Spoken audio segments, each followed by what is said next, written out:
在岛上盖房子，建筑难度远远超乎于就在市区那边，尽量在冬天蓝冰季之前，然后开业。这在贝加尔湖的小岛上盖一座民宿是一种什么样的体验呢？没错，兄弟们，这不前2天我和小妮子历经种种困难后，终于是拿到了贝加尔湖小岛上的地契了吗？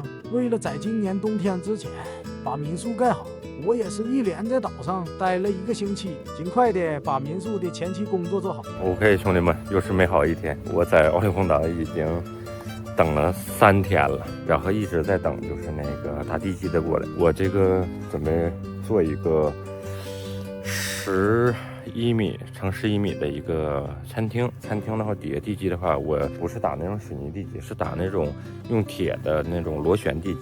因为我那个餐厅就1层嘛，然后用料也都是非常轻的那种料，所以说就不用说水泥地基什么的。今天是打地基的过来，然后还有就是给我接电，因为我家这个电是有的，但是一直没接到我这个土地上面。然后今天那个电业局的过来给我们接电表箱，然后电闸，因为我家这现在还什么都没有，连栅栏都没有，这看到的栅栏都是邻居栅栏。我准备在这个位置弄个简易的架子，然后用来放那个电表箱。我在我哥们那块拿了点木板，拿了一个钻，拿点钉子，然后一会儿我在这个位置做个简易的那个放那个电箱的一个架子。然后做完之后，等那个电业局的人过来，直接把那个电箱安到我这个架子上。今天天气不太好，但是我这块风景是一如既往的好。前面是湖面，一览无遗，就是什么东西都没有，全是草原、树，远处那是船，然后还有马在湖边吃草。欣赏完美景后，咱也要开始干活了。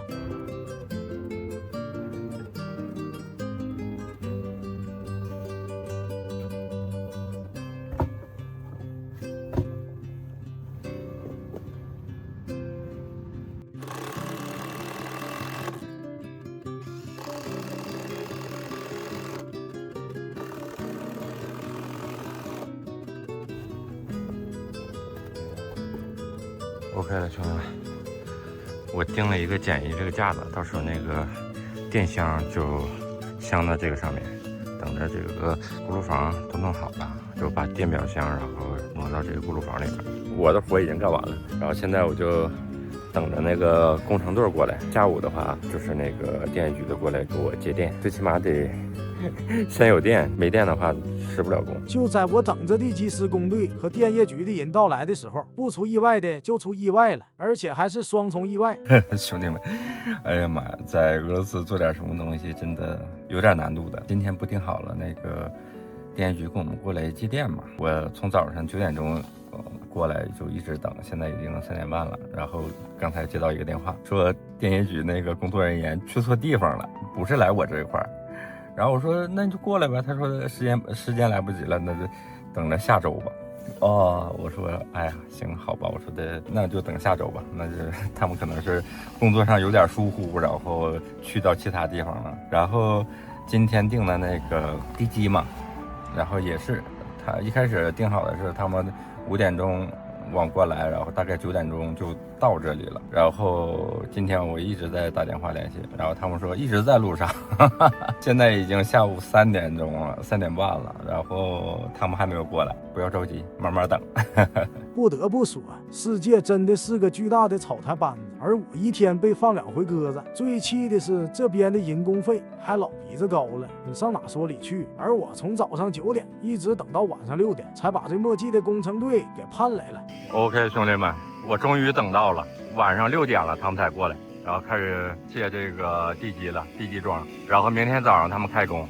拖拖拉拉一整天，这地基桩子也终于是送到了。好在这玩意儿安装起来不算费劲，工人老哥们说明天1天差不多就能完事。不过这几个老哥说的话，咱现在也得打一个问号了。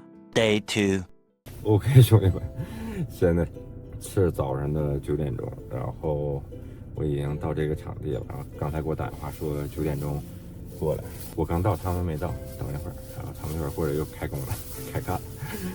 这是我的早餐。就是在岛上施工唯一不好是什么呢？什么东西、什么材料都得从市区往过运，从市区运到岛上需要300公里，然后有好多工程队都不愿意过来，然后运费也特别高，所以说，哎呀，在岛上盖房子建筑难度远远超乎于就在市区那边，因为市区那边随时随地缺什么料直接就买了。我这个进度算是已经快了，你看我前2天拿了地，然后开始联系工程队，然后工程队今天就开始过来那个打地基了。我今天准备是弄完这个地基，然后回到市区，然后联系一下就是盖房子的，然后定一下料，然后估计盖房子得需要1个多月，最少1个多月这样的。因为这块地拿的比较晚，所以说我尽量往前赶，就是尽量赶在冬天，看看就是能开业就开业。如果说赶不上的话，那也实在没办法，就是因为这面条件，哎呀，就是太难了。所以说好事多磨吧，慢慢来，尽量在冬天蓝平地之前，然后开业，兄弟们。在又等了1个小时后，地基施工队也终于来了。钻机过来了，开始干活了。这是那个螺旋地基往地下打的，第一个管开始下了。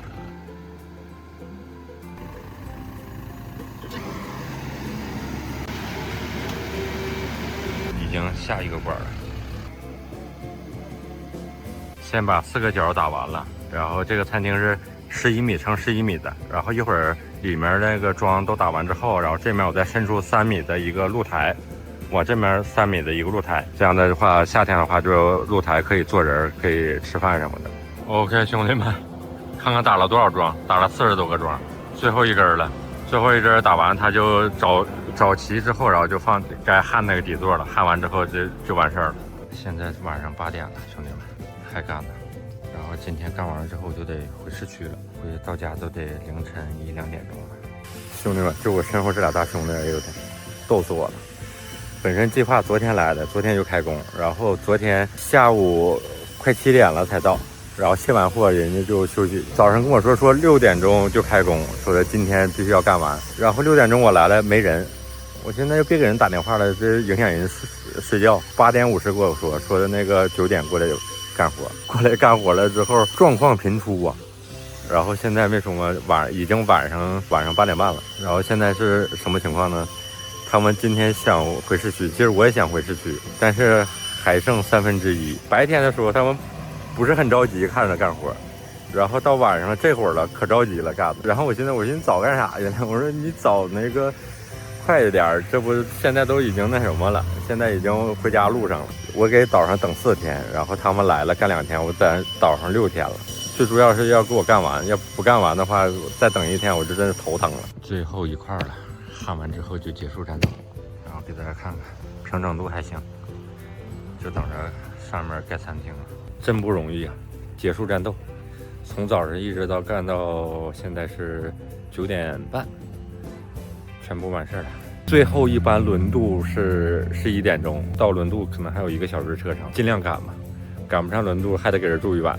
OK， 兄弟们，终于赶上了，这是末班船呢，赶不上就得给那个镇子里面再住1宿。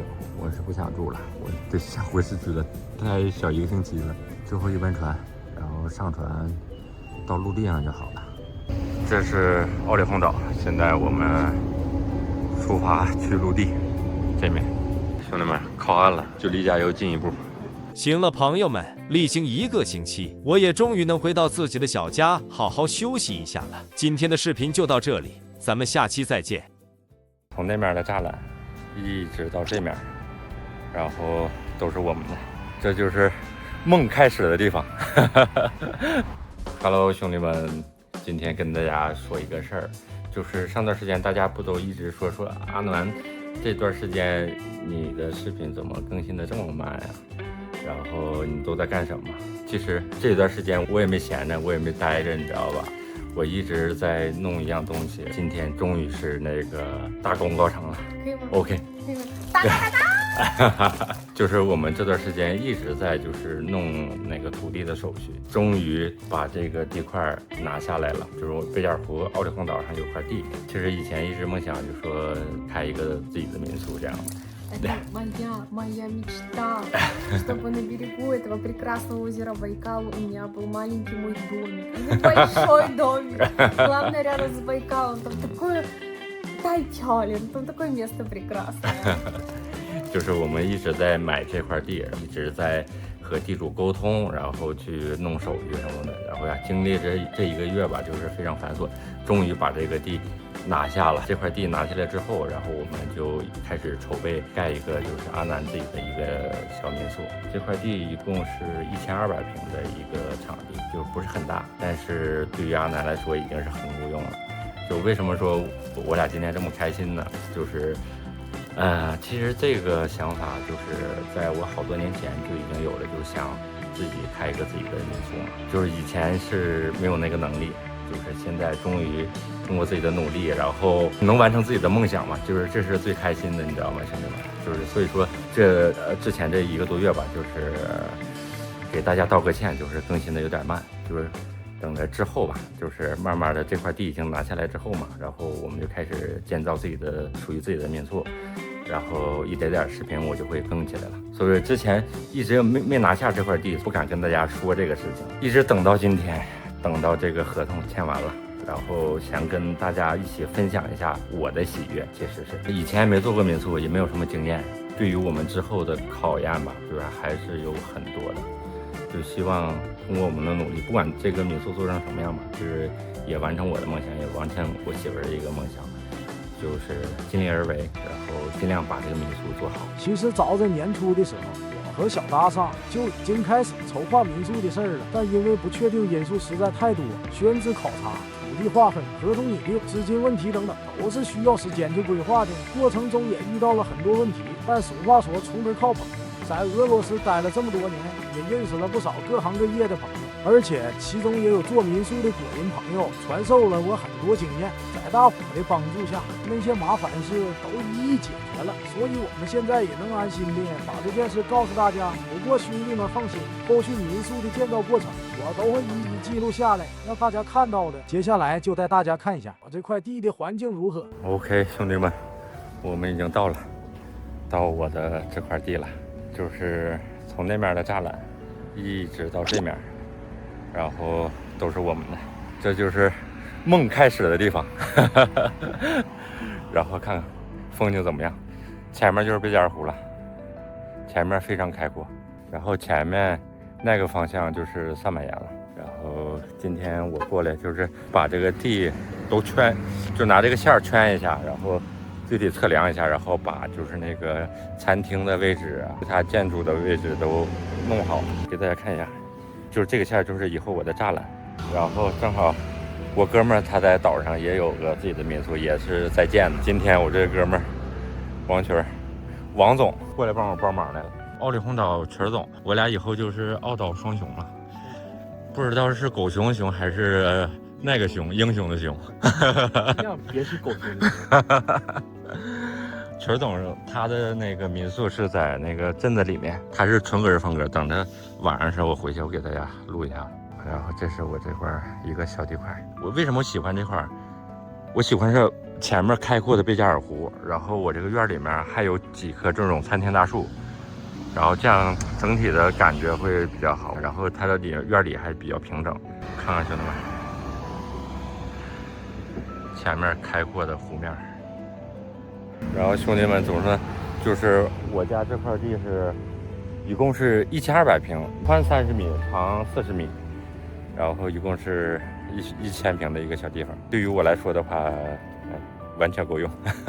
接下来就是开始干活了。过2天那个过来打那个地基，我餐厅的地基，因为我餐厅的简单的一个设计图纸已经弄好了，我大概想弄一个11米乘11米的这么大的一个餐厅，这样我现在过去给他做个标记，标记好了之后，然后他过来他就能整。我现在定个点，弄个锅炉房，3米乘6米的锅炉房，过2天打井的就按照这个位置往下打井。因为地的合同我们刚拿到，所以这里目前还是光溜溜的一片。但我相信不久后，这里将会是我开民宿梦想的起点。我会尽全部的努力把这里打造成我的梦中情屋。也欢迎屏幕前的各位和我一起见证小屋从无到有的全过程。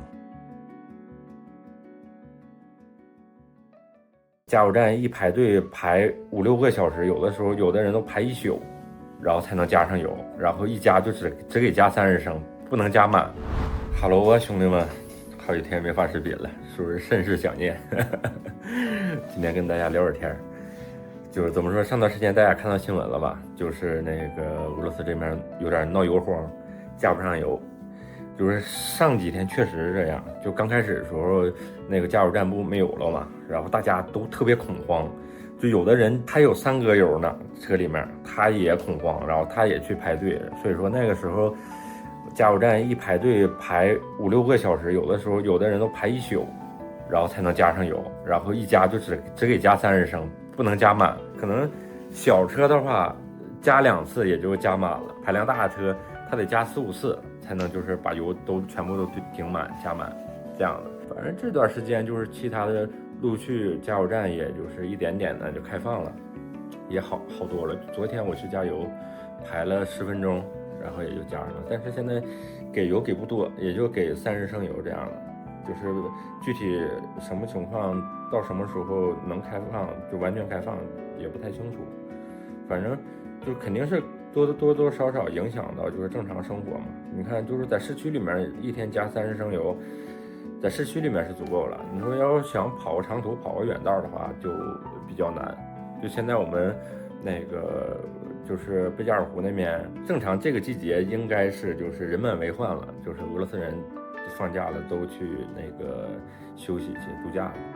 然后今年为什么渡口都没有排队了，就是没有几辆车，因为大家都怕去是可以去，回不来了，所以说就是也带来了一定的不方便吧。据我了解到吧，就是我们这边可能说油厂的油还是足够的，但是就是因为欧洲那边就是莫斯科那边可能油厂就是现在能产油的油厂已经不多了嘛，所以说就是我们这边的油就是远东这边的油大量的去往那边去支援，所以说搞的就是现在就是油比较紧张。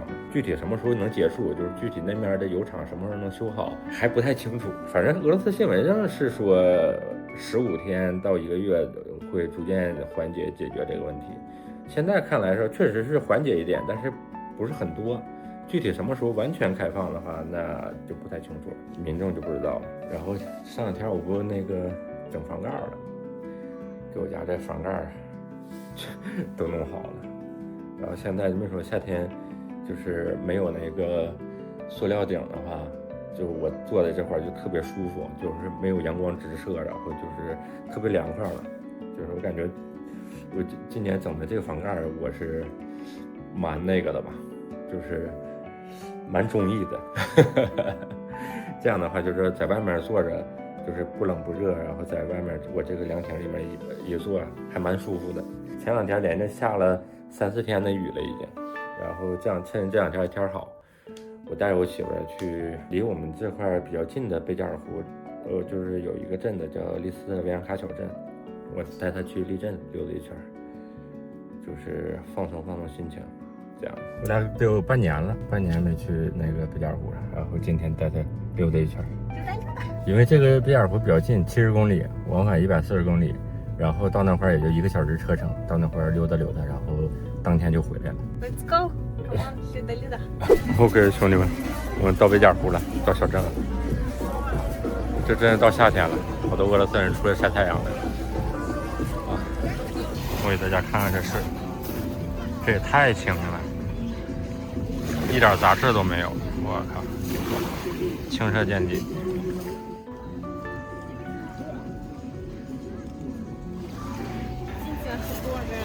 很多人，对，很舒服，对。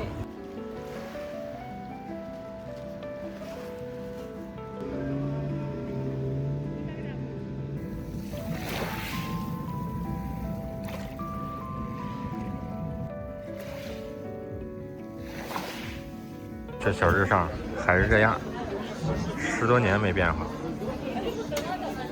然后卖的鱼种也就这几样，有这个是这个保温箱里面的熏鱼，然后前面这个就是也算是熏的吧，但是它贝加尔湖这个秋白鲑鱼确实好吃，嘎嘎够用，打包点。OK， 兄弟们，我们从那个丽镇回来了。昨天我加了30升，然后今天去一趟丽镇，耗了40升油，我还得补回来。然后在这块排队呢，我现在给大家看看什么情况。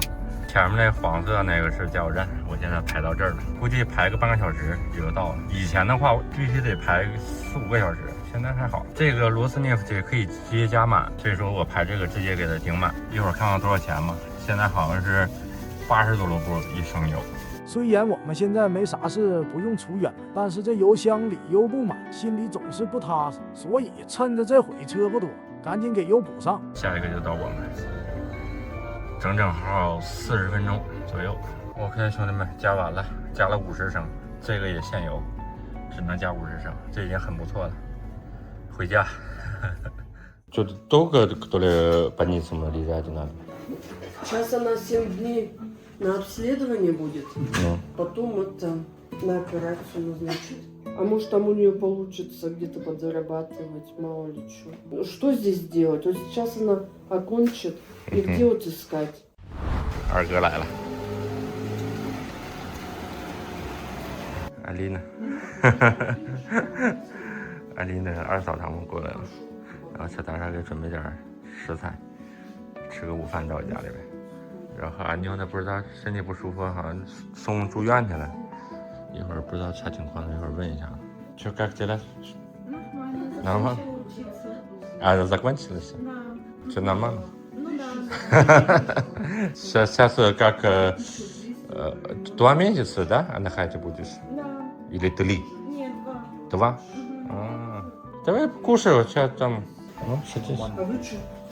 Ну, мы уже покушали. С утра 11 покушали. Что, Анюта, там что надо операция или что? Что-то долго, которые больницы мы лежать надо? Сейчас она 7 дней на обследование будет, Ну, а потом это на операцию назначит. нифига. 7 дней только обследование, да? Ну, да. Но после операции еще надо лежать, да? Наверное, да. Нифига себе. Так и шлёцным что-то вы приехали. Я говорю, с утра Даша мне сказала, я думаю, что такое. Ну, Рядом у нас самом гостинице, Нет, где рядом они больница. где Алинина, ну, А, общежитие, там врач, кандидат наук, как бы, ну, такие вот это, Все высшие категории, да? высшие науки. Ну, видно, ну, сейчас все на основу анализа сдаст, ПГС там ей сделают, и это, потом переводить будут. нифига себе, Россия больница, что-то не смогу сходить, да? Только кто-то лечите, кто-то может. Лежать, Лежать. потому что она уже большая. Ну, а если ребенок маленький, то только с мамой. По-моему, до 12 лет. Ну. Там еще ограничения, да? Да. Что есть. После 12 они уже лежат одни. Ну, конечно, грустно, там, она там лежать еще. 反正二女儿目前就在这边住院，二哥二嫂如果有任何需要我们帮助的地方，我和小大沙一定会倾力帮助的。 Че, Леша, работает как? Нормально все? Хорошо Миша работал. Чай Как- пьем. Чай пила? Как-то выходные будешь? Когда в отпуск, Ну. в отпуск я иду в начале сентября. О, Но почти 2 месяца буду отдыхать. нифига. А уже скоро зима, что ли? Ну, скоро зима, ну. 这闲聊中，二哥听说我自己动手重新盖了后院的屋顶，也是来到后院观摩一下。 Ну, железная черепица я поставила. Что один раз мы надежно делали. Поэтому если посматривать, каждый год мы или через 2 года они все ломают, надо переделать. Я думаю, ладно, все пофиг. Все крепко делают. Молодец, слушай. Надежно. Молодец.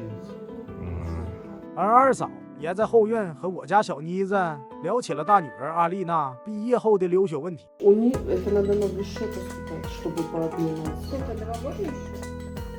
Там, по-моему, ну, не знаю. Я думаю, сразу можно, когда учиться. Они еще надо вот здесь выучить 3 года, потом... Хотели бы тоже с вами вот это обсудить. Ее туда. Ее сначала на языковой какой-то это. Английский-то она нормально же знает. куда, ну, или в Китае на ту же профессию дальше. Но вот у кого вот это все узнать? Не, я раньше спрашивал, по-моему, если все за деньги, они по-любому можно. За какие деньги? Потому что, как бы, может, не так уж и дорого. Ну, у нас вот тоже в год 120 с лишним тысяч. Как бы есть, наверное, и там небольшие такие цены. Не, просто, видишь, если в Китай поедем, ну, конечно, расходы побольше. Я думаю, 2 раза минимум побольше. А мне кажется, нет. Еда там дешевая, одежда там дешевая. Там, Не. допустим, зимние... Это понятно, вещи, которые... Да, я знаю, что они билетом туда-сюда, и все там... Не, это понятно, один год, один раз. Один раз в год. Но... А может, там у нее получится где-то подзарабатывать, мало ли что. Что здесь делать? Вот сейчас она окончит, и где вот искать? Вот ей, да, сейчас будет 18. Вот мы и думаем, если получится возможность дальше учиться, допустим, в Китае, то тогда будет учиться. А если это, наверное, работать, не знаю. Бывает такое, что, может и подъемная для нас сумма быть. Как бы тут же мы тоже платим. Ну, знаете, ну, пожалуйста, потому что охота уже, вот что здесь делать? Конечно, надо выезжать. Ну, Нет, конечно, для вас 3 детей, вот там каждый год расходы вот такие большие, но... мы вообще не можем одеть, обуть всех надо, покушать. Уже, знаешь, так уже тоже волнительно получается, год остался. Что дальше-то уже надо дальше что-то думать. Ну, и как-то, и на нее посмотришь, вот она вот такая вот маленькая, 18 лет, он такой маленький, куда ее работать, да мне ее жалко. А надо, что сделаешь? Ничего, у нее характер красивый, Вчера с Лешей едем, я говорю, вот скоро девчонки у нас отучатся, это работать все начнут. Я говорю, представь, нам 100 с лишним тысяч на двоих, да мы богатые. Ну, вообще, вам это во сне приснится, вам еще будет все, ну, папа, скинь денежку, пожалуйста. Че, Алёша зарплата побольше, да? 80. Алёша Ой, нормально. 90 нет. Они еще когда работают, по этой девчонке, еще вы будете им еще помогать. Нет, когда ребенка вместе работает, и они хуже, чем как учиться, они деньги тратят. Это 100%. То есть побольше надо помочь этим началу так. 可怜天下父母心，不得不感叹，为人父母的总是会把孩子们放在第一位，不管是他们的身体健康，还是学业工作，都让父母们操碎了心。但同时，看到自己的孩子们能健康成长，事业有成，这也是天下所有父母的心愿了吧？行了，朋友们，后续我会帮大女儿详细的咨询一下国内留学的相关问题，也希望二女儿能早日康复。今天的视频就到这，咱们下期再见。这个是真帅，他这外面涂层涂装，然后再加外观，哇，真是看上旁边的房子了吗？这一对比，我靠 ！OK， 兄弟们，前天不是我们把我这个房盖全部都弄完了吗？然后就差这个刷漆了。然后昨天我和我媳妇儿去买了一大桶那个油漆，然后打算把这个上面这个扣板全部能刷成和这个同颜色的油漆。然后正好今天下点小雨，但是这里面不漏雨啊，没啥事儿。我俩就准备一会儿把这个油漆给它刷上，刷完之后应该就好看了，拭目以待吧。希望都是想象中那么好看，对，应该是没啥问题的。开干！要说我家小妮子对于刷漆这种，那是老愿意干了，她觉得非常的解压，并且都想好了完工后要怎么布置这后院了。Сейчас мы делаем уже финал нашей работы.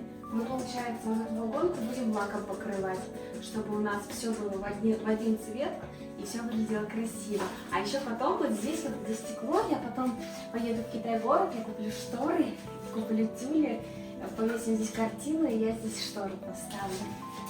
Вот. Еще чуть-чуть цветов хочу купить. Вот, все.这是我昨天买的油漆，和这个颜色应该差不了多少，但是这么瞅着可能是有点色差，但是只要色差不是太大的话，我感觉就是影响不是很大。这我们在开始刷漆之前，也必须要做点保护措施，把屋里的家具都用塑料布盖一盖，避免出现。没错，就是这种情况。我妈是跟他来，我俩先试试颜色。Нормально? 这颜色就是有点浅了。 Нет, не светлые. Мне нравится. Нормально？ Да, конечно. 稍微有点浅，和这个颜色有点没对上。但是选的时候是按照这个颜色选的，但是它那个配油漆的时候可能是有点差点意思。但是棚顶应该没啥事。虽然有些许的色差，不过我家小妮子喜欢就行。等准备好一切后，我俩就化身粉刷匠开刷。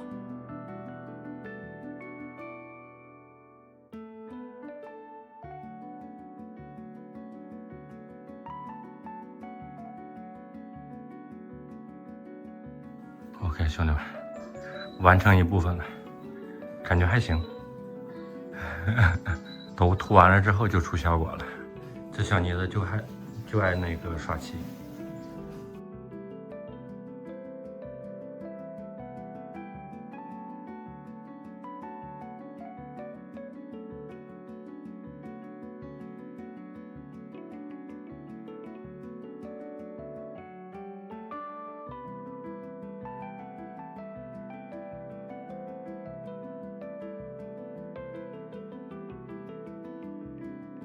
俗话说，男女搭配，干活不累。经过我和小妮子半天的努力，这屋顶终于是刷完了。可以，刷完的效果我还蛮喜欢的。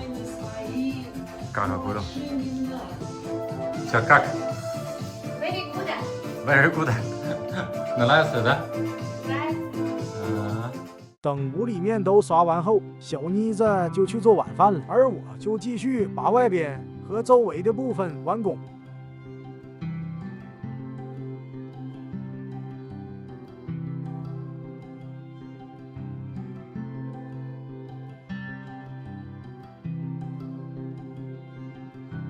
OK， 兄弟们，完活，全部刷完了。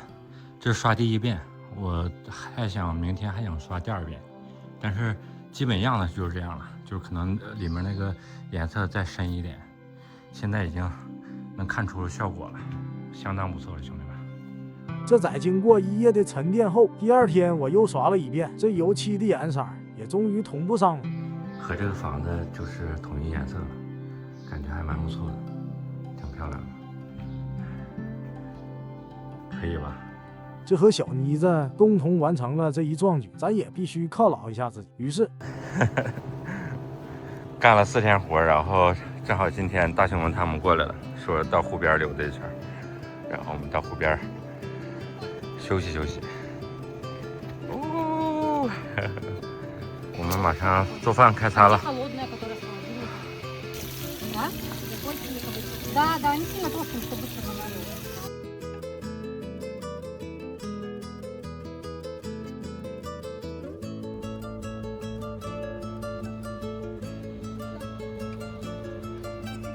Иди купаться, ёлки-палки. Иди купаться.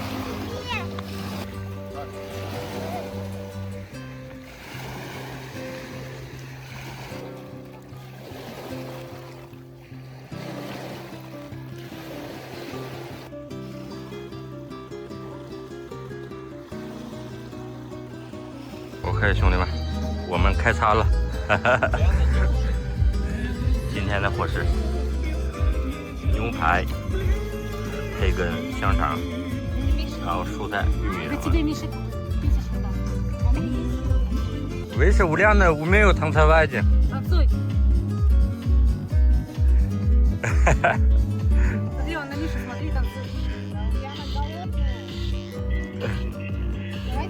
？давай давай。这吃完东西后，我就在这附近溜达，万万没想到竟然让我遇到了。我靠，这全地形车太帅了！它整个，哎呀，外形也好，轮胎也好，然后它这个真的是我太喜欢了，太帅了，真是。就这个车冬天在那个冰面上走，哗哗的，啥事儿没有。然后给大家看看这个轮胎啊，我的妈呀，太大了！看着吗？到我这块大轮胎，特别大，我靠！这个车应该是水陆两栖的，就是在水里面好像也能走的。当时我是在奥林红岛看着过这个车，但是没有这个帅，这个是真帅。它这外面涂层涂装，然后再加外观，哇，真是看着旁边的房子了吗？这一对比，我靠！这要能上去看看，可牛逼了。这车一瞅就是那啥新车，没怎么开过，新提回来的这个大坦克了。还有新的，那这些都没挪位的，还是那给你们看看，这车自动收放气系统真硬啊，这个真硬啊。对于喜欢车的我来说，出门看到这么一辆帅到掉渣的全地形车，绝对是不枉此行了。行了，兄弟们，今天的视频就到这里，咱们下期再见。